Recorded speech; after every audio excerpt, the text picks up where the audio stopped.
एक को हम लोग बोलते हैं प्लेन फिगर और एक को बोलते हैं सॉलिड फिगर। प्लेन फिगर और सॉलिड फिगर में थोड़ा सा फर्क है, हम लोग देख के चलते हैं। ट्रायंगल, रेक्टेंगल और स्क्वायर।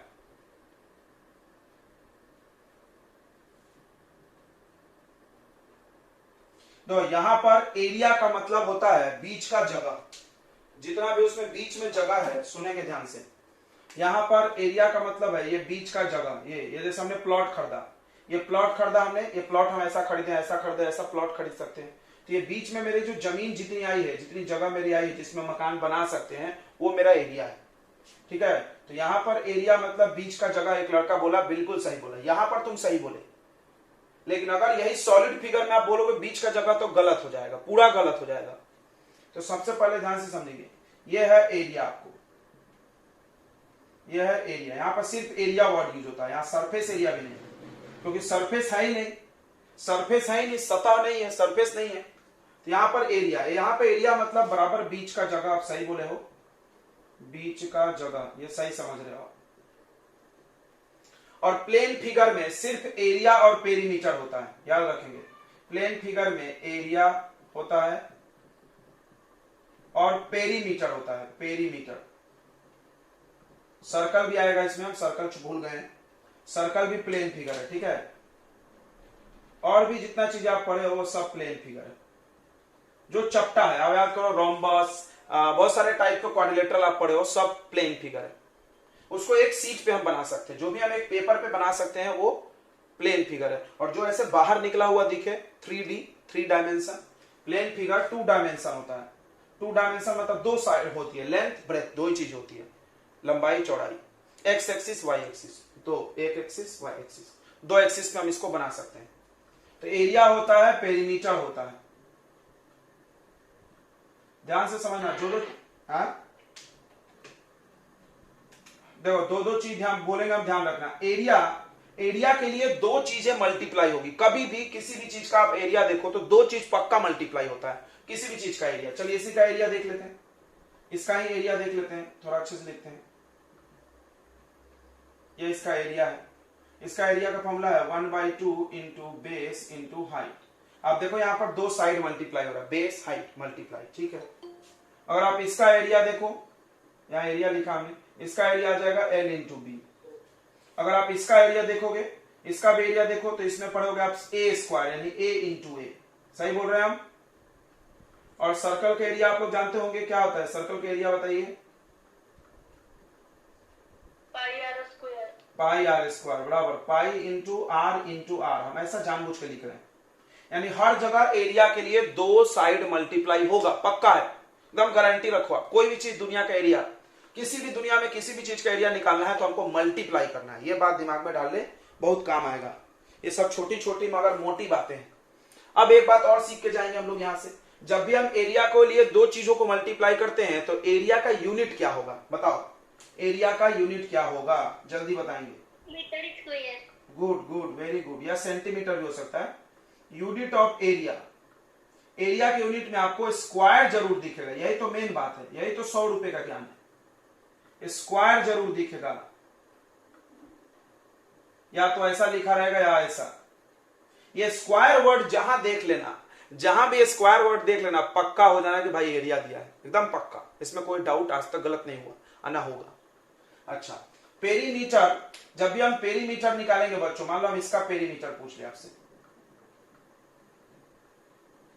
तो पेरीमीटर इसका होगा 3 इंटू साइड, या तीनों साइड को प्लस कर दो तो भी आ जाएगा, बात वही है। इसका भी आप पेरीमीटर निकालो तो इसके लिए 2L प्लस बी। इसका पेरीमीटर निकालो, इसको पेरीमीटर को हम लोग सरकमफेरेंस बोलते हैं, इसके पेरीमीटर को हम लोग सरकमफेरेंस बोलते हैं, 2 पाई आर। इसका पेरीमीटर बताइए, इसका पेरीमीटर बताइए 4 इंटू साइड। तो तुम देखो पेरीमीटर के लिए कितने लोग मल्टीप्लाई हो रहे हैं, बस एक, बस एक। देखो यहां भी एक साइड है, यहां तुम बोलोगे 2 है, तो यहां मल्टीप्लाई नहीं हुआ है, प्लस हुआ है, प्लस हुआ है। प्लस और मल्टीप्लाई में फर्क होता है। कैसे कैसे, अगर आपको x मल्टीप्लाई x बोला जाए तो x का पावर बढ़ के 2 होता है, लेकिन अगर x प्लस x बोला जाए तो x का पावर 1 ही रहेगा, 2x, पावर चेंज नहीं होता है। मतलब इससे हम क्या सीखेंगे कि unit of perimeter, unit of perimeter ये जो होगा वो सिर्फ मीटर या सेंटीमीटर होगा, पावर 1 होगा, याद रखना। अगर क्वेश्चन में कुछ भी ऐसा मीटर गिटर में दिया है तो हम समझ सकते हो पेरीमीटर है, हो सकता है, ठीक है। ये एक बहुत इंपॉर्टेंट बात है। इन्हीं प्लेन फिगर को जोड़ जोड़ के बनता है सॉलिड फिगर। इन्हीं प्लेन फिगर को जोड़ जोड़ के क्या बनता है बच्चों, सॉलिड फिगर, ठीक है। आप इसको नोट करिए, तब तक हम पेपर लेके आते हैं आपको समझाने के लिए। तो जितने भी सॉलिड फिगर है बच्चों, जितने भी सॉलिड फिगर है वो सब प्लेन फिगर से मिलके बनते हैं। देखिए मेरे हाथ पे ये पेपर है, इस पेपर को हमने 4 फोल्ड किया है, हर एक फोल्ड एक रेक्टेंगल है। ये एक रेक्टेंगल है, ये एक रेक्टेंगल है, ये एक रेक्टेंगल, ये चारों रेक्टेंगल को अगर हम ऐसा मिलाते हैं तो ये आपको क्यूबॉइड जैसा दिख रहा होगा, दिख रहा है, यानी एक सॉलिड फिगर बन गया। क्यूबॉइड एक सॉलिड फिगर है, यानी इस सॉलिड फिगर को बनाने के लिए हमको कितने प्लेन फिगर लगे, 4-5 प्लेन फिगर लग गया। यानी कुल मिला के इन्हीं प्लेन फिगर को जोड़ जोड़ के सॉलिड फिगर निर्माण किया जाता है, ठीक है। ये बात सबको समझ में आ गई, प्लेन फिगर से ही सॉलिड फिगर बना हुआ है। सुनना ध्यान से। अब हम लोग आ जाते हैं सॉलिड फिगर पे।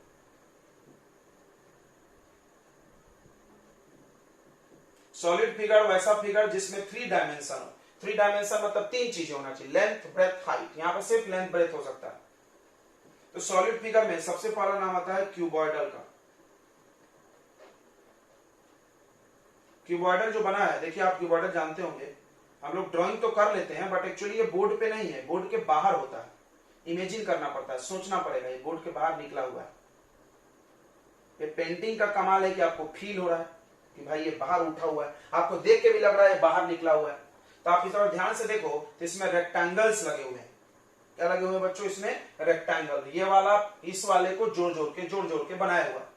कितने रेक्टेंगल लगे आपको आराम से दिख रहा होगा, 1, 2 इधर, 2 इधर और एक सामने और एक पीछे। तो 6 रेक्टेंगल्स से बना हुआ है। इसमें तीन चीजें होती है, ध्यान से सुनना। एक होता है लेंथ, एक होता है लेंथ। देखो ये लेंथ है, यहां से यहां तक।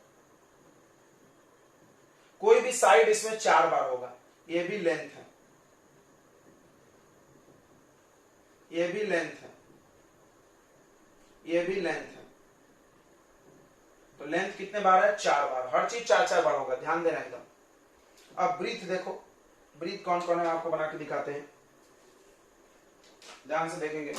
ब्रीथ कौन कौन है, तो ये ब्रीथ है, देखो ऐसे में बाहर जो निकला हुआ है, ये बी है और ये भी बी है आपका, और यहां नीचे में है और यहां भी है। यानी ब्रीथ भी 4 बार है बच्चों।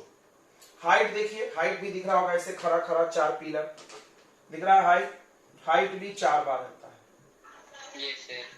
ये हाइट है, ये भी हाइट है, ये भी हाइट है और ये भी हाइट ही है। तो इसमें हर चीजें 4-4 बार है टोटल, ध्यान दो। 4 बार लेंथ है, 4 बार ब्रीथ है और 4 बार हाइट भी है। इन सबको मिला करके हम लोग एजेस बोलते हैं। लेंथ, ब्रेथ, हाइट को क्या मिला के बोलते हैं, एज, EDGES। एजेस मतलब किनारे। मतलब इसमें टोटल 12 एज होता है, 12 एजेस होते हैं, 12 एजेस। 4 बार लेंथ, 4 बार ब्रेथ और 4 बार हाइट। ओके, 4 दिख रहा है सब, 4 बार। अगर आपसे कोई पूछ दे पूरे एज की लंबाई बताओ, यानी पेरीमीटर, जिसको आप यहाँ पेरीमीटर बोल रहे थे, हम इसको एजेस बोल रहे हैं, पूरा एजेस की लंबाई। तो आपको सबको प्लस करना होगा, सबको प्लस करना होगा। 4 बार लेंथ, 4 बार ब्रेथ, 4 बार हाइट। अगर आपसे पूछा जाए वर्टेक्स बताओ, वर्टेक्स यानी कॉर्नर होता है, वर्टेक्स यानी कोना, कॉर्नर। कितने वर्टेक्स हैं बताइए, बताइए बच्चों, कितने वर्टेक्स हैं इसमें, गिन के बताइए, जल्दी बताइए कितने वर्टेक्स हैं इसमें। कितने वर्टेक्स हैं इसमें, कितने वर्टेक्स हैं, 4। इसमें 4, इसमें 3, उसमें 4, उसमें है नहीं। इसमें कितना है बच्चों, 8 है कि 12 है, कुछ लोग 12 बोल देता है। 12 साइड है, वर्टेक्स 8 ही है, ऊपर 4 नीचे 4, 8 कॉर्नर है। अब देखिए, अब जो 3D फिगर होता है, ध्यान से सुनना, 3D फिगर होता है उनके लिए एरिया वर्ड की जगह सरफेस एरिया यूज किया जाता है। क्यों सर? क्यों? क्योंकि 3D फिगर्स में ना सरफेस होता है, सतह, सरफेस यानी सतह। जैसे ये क्यूबॉइड है, ये क्यूबॉइड है, इसके अंदर की जगह को सरफेस एरिया नहीं बोलते। यहां तुम अगर बोले, जैसे तुम यहां बोले थे बीच का जगह, यहां कोई बोला बीच का जगह, तो इसमें बीच के जगह को वॉल्यूम बोलते हैं। अच्छा, यहां पर वॉल्यूम नहीं होता, प्लेन फिगर में वॉल्यूम नहीं होता है। वॉल्यूम का तुम ऐसा समझना, वॉल्यूम का मतलब उसके अंदर हम जितना सामान रख सके, अंदर भर के। तो क्या हम ट्रायंगल में कुछ भर सकते? नहीं भर सकते, खुला है, वो खुला है, कैसे भर सकते आप? इन सब में कुछ भी नहीं बढ़ते, इनके पास वॉल्यूम नहीं होता है। कभी आपने प्लेन फिगर का वॉल्यूम नहीं निकाला होगा, पर फॉर्मूला चाहिए, निकले कभी? सॉलिड फिगर का वॉल्यूम होता है, ये वॉल्यूम, ये अंदर की जगह को वॉल्यूम बोलते हैं। ये जैसे ये बीच में जो जगह है वो वॉल्यूम है। जैसे ग्लास है, ग्लास के अंदर जितना जगह, जितना पानी भर सकते हैं वो वॉल्यूम है। ये इंक की बोतल है मेरे पास, तो इस बोतल में जितनी इंक है वो इसका वॉल्यूम है। अब जितने भी सॉलिड फिगर है अपने चारों तरफ, उन सबके पास एक सरफेस होता है। ये देखो, ये बोतल का सरफेस प्लास्टिक की बनी है, ये सरफेस का एरिया हम लोग निकालते हैं, ठीक है? सरफेस एरिया निकलता है। यहाँ पे क्या निकलता है? सॉलिड फिगर का सरफेस एरिया, याद रखेंगे। ये देखिए, ये सरफेस एरिया, ये सरफेस, ये सरफेस, ये सरफेस, ये सरफेस, सब सरफेस का एरिया मिला दो तो उसको हम लोग सरफेस एरिया बोलते हैं। तो इसमें हम लोग क्या क्या निकालते हैं? देखो, सॉलिड फिगर में 3 चीजें निकाली जाती है। सॉलिड फिगर में, जैसे प्लेन फिगर में 2 ही चीज पता करते हैं हम लोग, एरिया, पेरीमीटर, बस। इसके अलावा और कुछ नहीं निकालते हैं, होता ही नहीं है तो निकालोगे कैसे? तो सॉलिड फिगर में 3 चीजें कैलकुलेट की जाती है। क्या क्या 3 चीजें कैलकुलेट की जाती है? ध्यान से समझते हैं हम लोग।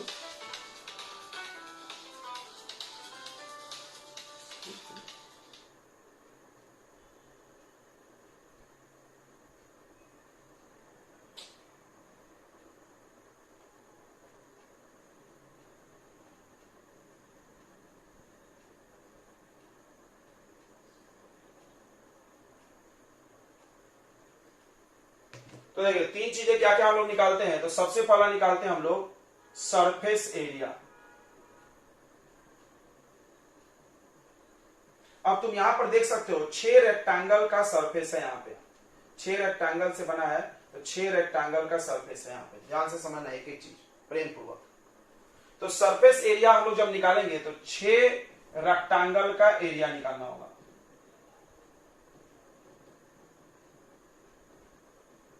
6 रेक्टेंगल्स का एरिया नहीं मिलकर सरफेस। फिर से, कोई भी सॉलिड फिगर में सरफेस होता है। ये डब्बा है, ऊपर सरफेस, सामने, इधर इधर इधर, चारों तरफ इसमें सरफेस है, सतह है, सरफेस।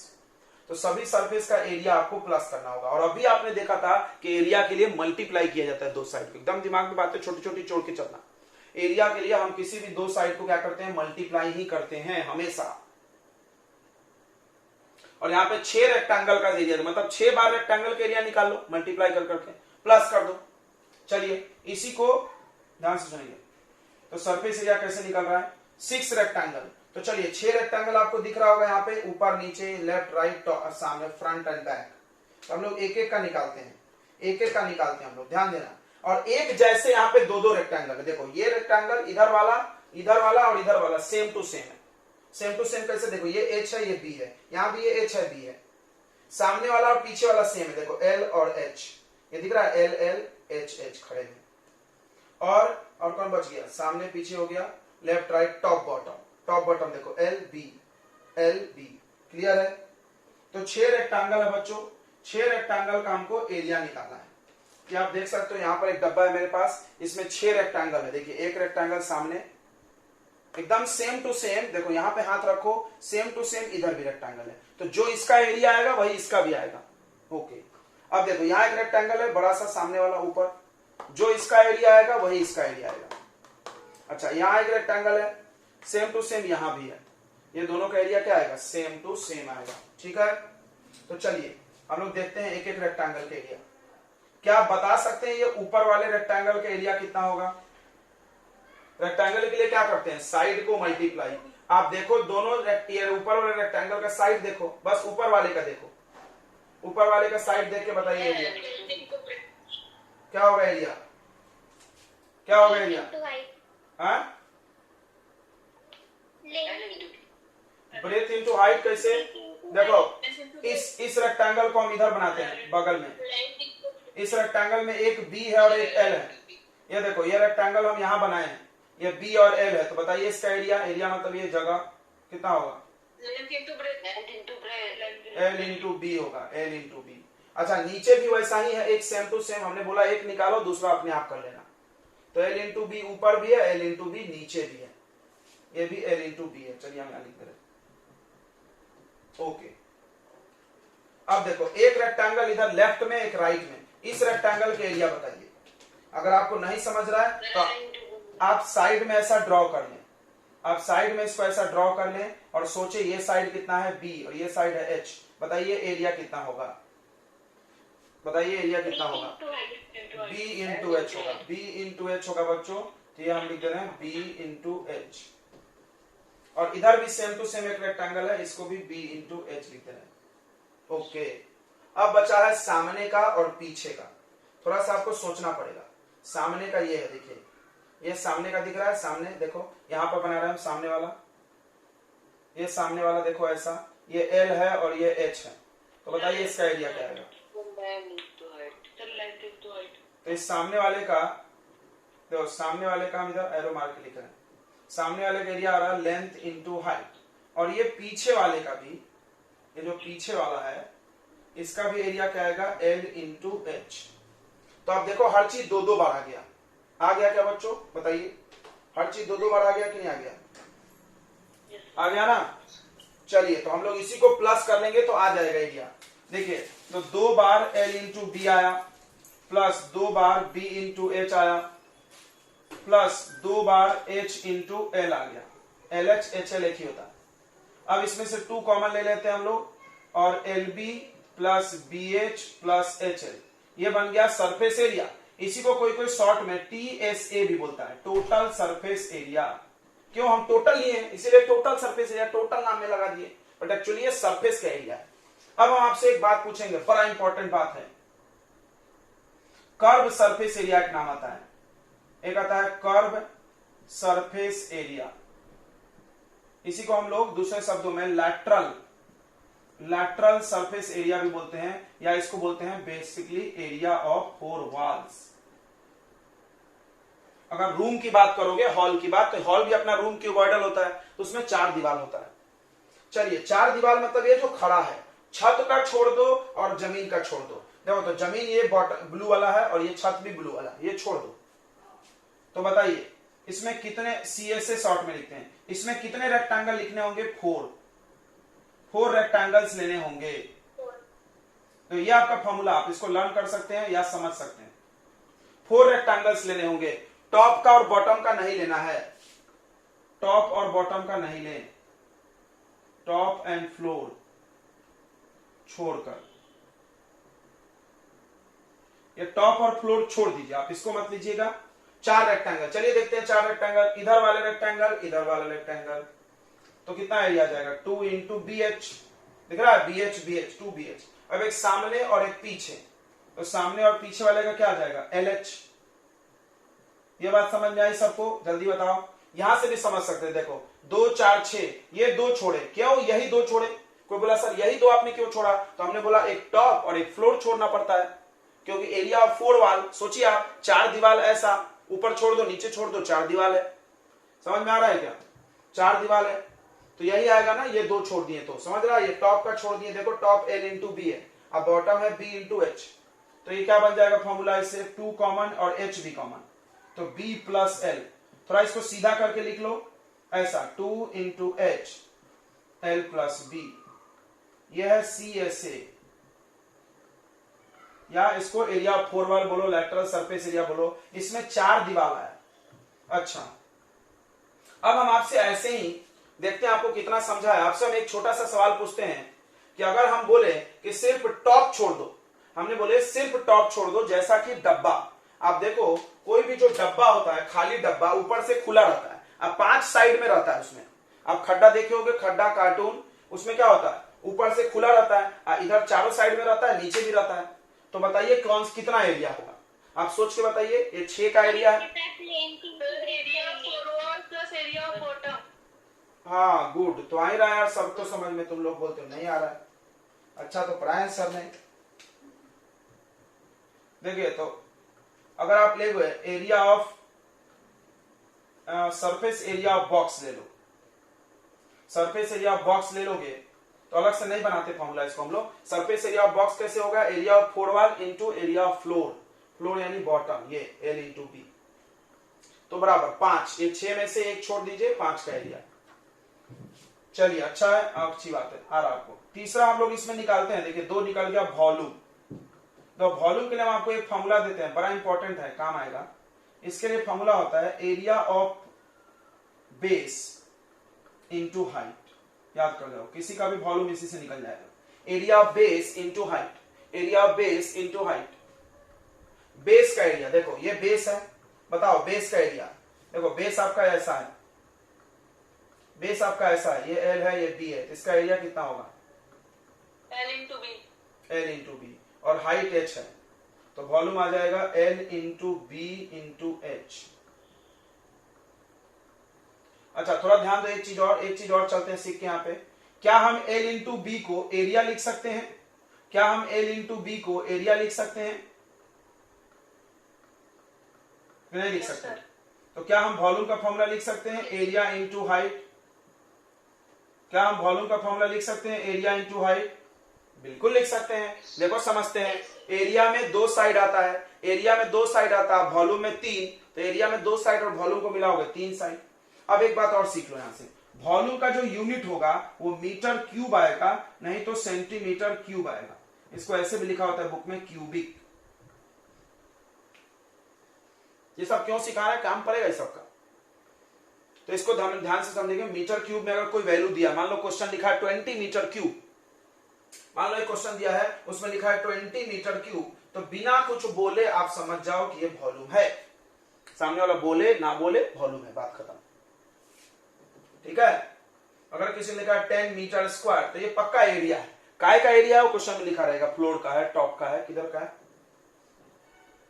चलिए तो ये आपको 3 फॉर्मूले हो गए। एक चीज और सीखना होता है इसमें, एक चीज और सीखते, हाँ क्या बोल रहे हैं, कोई कुछ बोल रहा है, कोई कुछ बोल रहा है क्या, कोई कुछ बोल रहा है?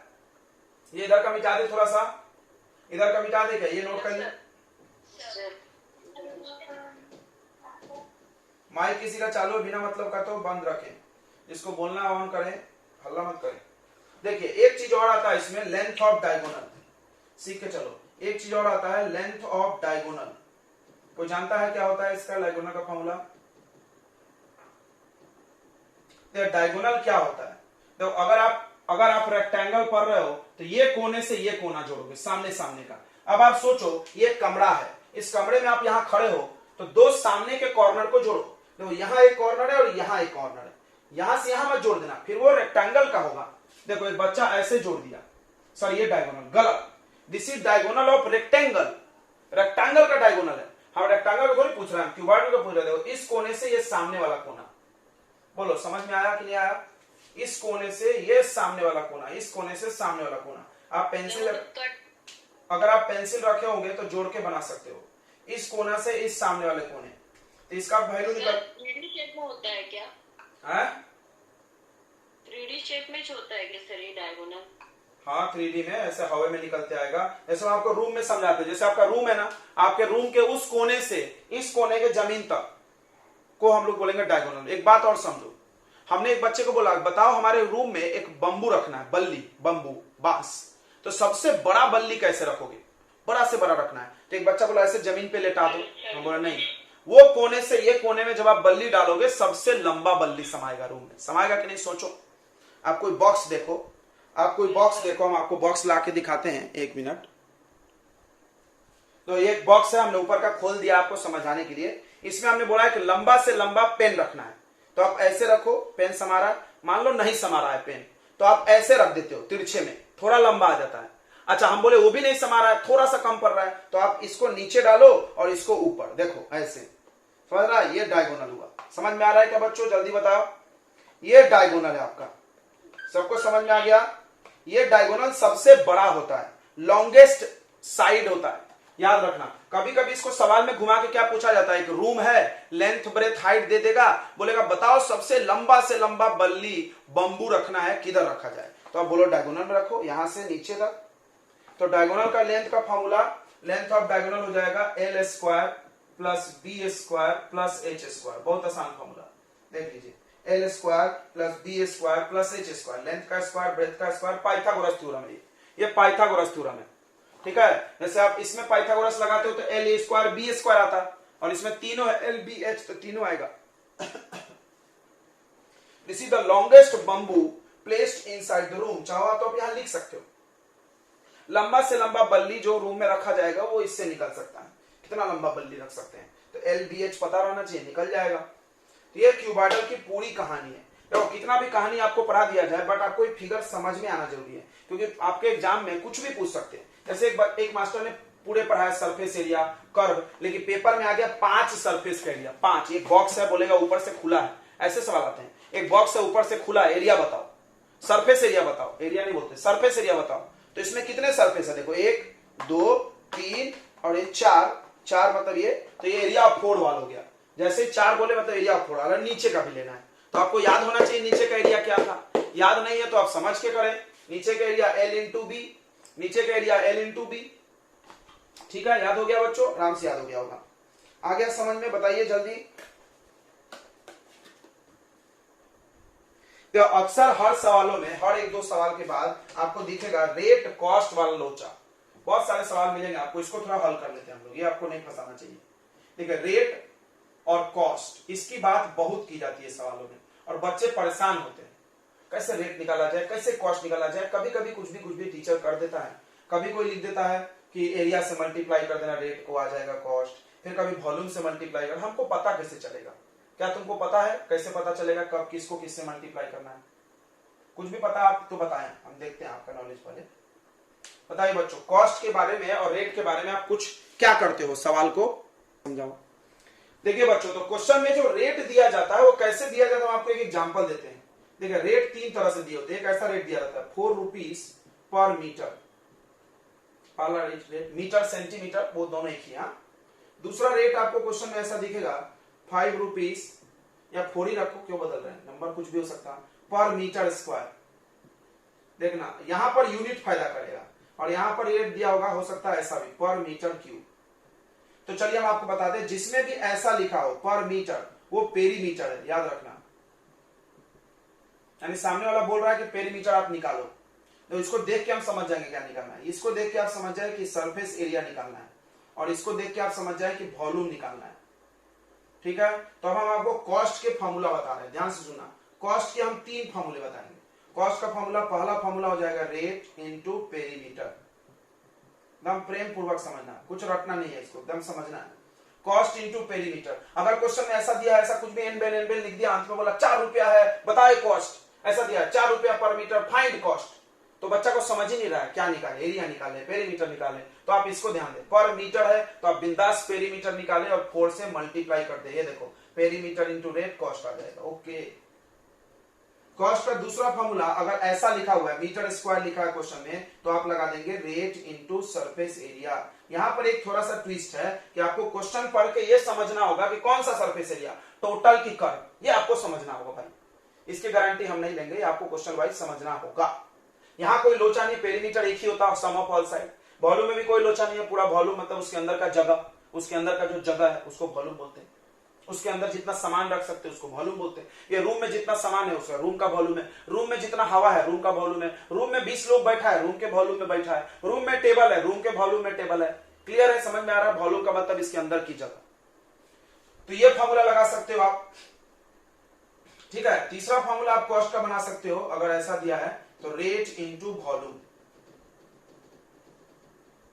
अगर क्वेश्चन में ऐसा दिया है, लेंथ ब्रेथ हाइट दे दिया, बोला है कि रेट है 4 रुपया इतना, इस रूम में टाइल्स लगाना है, इस रूम में टाइल्स लगाना है, बताइए आप क्या करिए, आप बताइए कॉस्ट बताइए कितना टाइल्स का आएगा, इतना रुपया पर मीटर क्यूब है, तो आप फिर ये टिक लगाएंगे, ठीक है।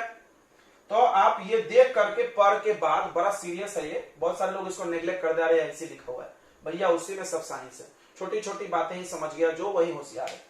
तो ये देख करके हम लोग जज कर सकते हैं कि कौन सा रेट का फॉर्मूला, सॉरी कॉस्ट का कौन सा फॉर्मूला आपको सेलेक्ट करना है। ओके चलिए, ये कॉस्ट वाला तो लोचा खत्म हो गया। अब हम लोग आते हैं अगला। तो अब हम लोग अगला नंबर के लिए समझेंगे। ये रेट और कॉस्ट का लॉजिक थोड़ा सा समझा दिया हमने, कोई इसमें रॉकेट साइंस नहीं है। देखिए अब हम लोग नंबर के लॉजिक समझेंगे। क्वेश्चन में पूछा रहता है फाइंड नंबर, या क्वेश्चन में हो सकता है आपको हाउ मेनी वर्ड लिखा हो। हिंदी में इसका मीनिंग होता है कितना, कितने, कितना एक ही होता है, ठीक है। संख्या पूछा जा रहा है आपसे, क्या पूछा जा रहा है? संख्या। जब भी आपसे नंबर पूछा जाए किसी भी चीज का, नंबर ऑफ एनीथिंग, जो भी यहां लिखा होगा, मान लो नंबर ऑफ टाइल्स लिखा है, मान लो आपको लिखा है नंबर ऑफ ब्लॉक्स लिखा है, मान लो हो सकता है आपको लिखा है नंबर ऑफ ब्रिक्स लिखा हो, तो क्या करेंगे? बहुत आसान है, ध्यान से समझेंगे। नंबर में पक्का डिवाइड करेंगे, ये तो पक्का है, ये पक्का है। नंबर में आपको डिवाइड करना, आप किसको डिवाइड करें? तो सेम क्वांटिटी को डिवाइड करेंगे। सेम क्वांटिटी को डिवाइड करते हैं, समझना मेरी बात ध्यान से। हो सकता है, अच्छा ऊपर होगा पक्का टोटल और नीचे होगा एक का, तो एक एक चीज हम समझा रहे हैं, ध्यान से समझना। ऊपर टोटल, नीचे एक का। अच्छा जो ऊपर होगा वही नीचे होगा, मतलब हो सकता है total area divided by area of one. One कौन? जो यहां लिखा है, जिसका नंबर निकाल लो उसका नाम यहां भरो, एरिया ऑफ वन टाइल्स। देख लो, हो सकता है आपको वॉल्यूम डिवाइड करना पड़े, total volume divided by volume of one. One कौन? ये जो लिखा है वही भर दे। हो सकता है आपको पेरीमीटर डिवाइड करना पड़े, टोटल पेरीमीटर, पेरीमीटर मतलब sum of side, divided by perimeter of one bricks. But ये पेरीमीटर वाला बहुत कम यूज होता है, रेयर, ये ज्यादा आपको दिखेंगे। दो, एरिया एरिया डिवाइड या वॉल्यूम वॉल्यूम डिवाइड। फिर से इसको दिमाग में डालें, इसमें दो चीजें अपने दिमाग में रखने की जरूरत है, कभी गलती नहीं हो जाए, गलती से भी। कभी भी नंबर के लिए आपको डिवाइड करना है, पहली बात एकदम गांठ बांध ले। क्वेश्चन में कभी हाउ मेनी आ गया, कितने, नंबर, कुछ भी ऐसा इंग्लिश का वर्ड लिखा हो जिसका मीनिंग कितना निकले, संख्या आपसे पूछा जा रहा हो, जब भी आपसे संख्या पूछा जा रहा हो तो एकदम आप मेंटली प्रिपेयर रहें कि डिवाइड करना है, ठीक है। अब डिवाइड किसको करना है? दो सवाल आते हैं मन में, भाई किसको करना है, ऊपर किसको रखना है, नीचे किसको रखना है। तो कुछ बच्चे ऐसा भी ट्रिक बना लेते हैं कि ज्यादा वाले को ऊपर रखो, कम वाले को नीचे। ये भी सही है, चल जाता है, बिल्कुल चलता है। लेकिन अब सवाल है कि क्वेश्चन में जब वैल्यू दिए तो वो ज्यादा कम कैसे पता चलेगा? मान लो हमने ऐसा क्यूबॉइडल दे दिया, उसका लेंथ ब्रेथ हाइट दे दिए, फिर हमने बोला एक टाइल्स लगाना है मेरे को, टाइल्स का लेंथ ब्रेथ दे दिया, बताओ कितने टाइल्स लगेंगे क्यूबॉइडल को? पूरा टंकी, मेरे घर में एक टंकी है, टंकी के चारों दीवार पे हमको टाइल्स लगाना है, या मेरा रूम है, रूम के चारों दीवार पे हमको टाइल्स लगाना है। टाइल्स का हमने लेंथ ब्रेथ दे दिया, ध्यान से मेरे सवाल को सुनना। टाइल्स का हमने लेंथ ब्रेथ दिया, यानी तुम टाइल्स का सिर्फ एरिया निकाल सकते हो। हो सर हम तो समझ गए हैं। देखिए हमने क्या बोला, मेरे पास एक टंकी है, मेरे पास एक रूम है, मेरा कमरा है, कुछ भी है, टाइल्स तो यही लगती है। हमको चारों दीवार पे टाइल्स लगाना है, पहला सवाल। तो बताओ कितने टाइल्स लगेंगे? और टाइल्स का हम आपको लेंथ ब्रेथ दे दिए, बन गया सर। लेंथ ब्रेथ से तो टाइल्स का एरिया ही निकलता है। वाह वाह वाह वाह। अब हम क्या करेंगे, इस पूरे टंकी का एरिया निकालेंगे, चारों दीवार का, क्योंकि चारों दीवार पे लगा रहे हैं, जहां लगा रहे हो टाइल्स वहीं लेना एरिया। और चारों दीवार का एरिया लिख के ऊपर और नीचे एक टाइल्स का एरिया, सवाल बन गया। इसमें वॉल्यूम का लॉजिक नहीं भाई, टाइल्स के पास वॉल्यूम ही नहीं होती, टाइल्स तो रेक्टेंगल है, रेक्टेंगल के पास वॉल्यूम नहीं होता। अगला सवाल ईंट वाला। जैसे हमारे पास एक दीवार है, हमको एक दीवार बनाना है, और दीवार में ईंट लगेंगे। ईंट के पास वॉल्यूम है, ध्यान दो, ईंट के पास लेंथ ब्रेथ हाइट है। हमने इसका आपको लेंथ ब्रेथ हाइट दिया ईंट का, और दीवार का भी लेंथ ब्रेथ हाइट दिए। बताओ कितने ईंट लगेंगे? भाई दीवार के पास भी वॉल्यूम है और ब्रिक्स के पास भी वॉल्यूम है। टोटल वॉल्यूम ऑफ दीवार divided by volume of one BRICS करो, आ गया संख्या। बोलो समझ में आया नहीं आया? आया समझ में नहीं आया?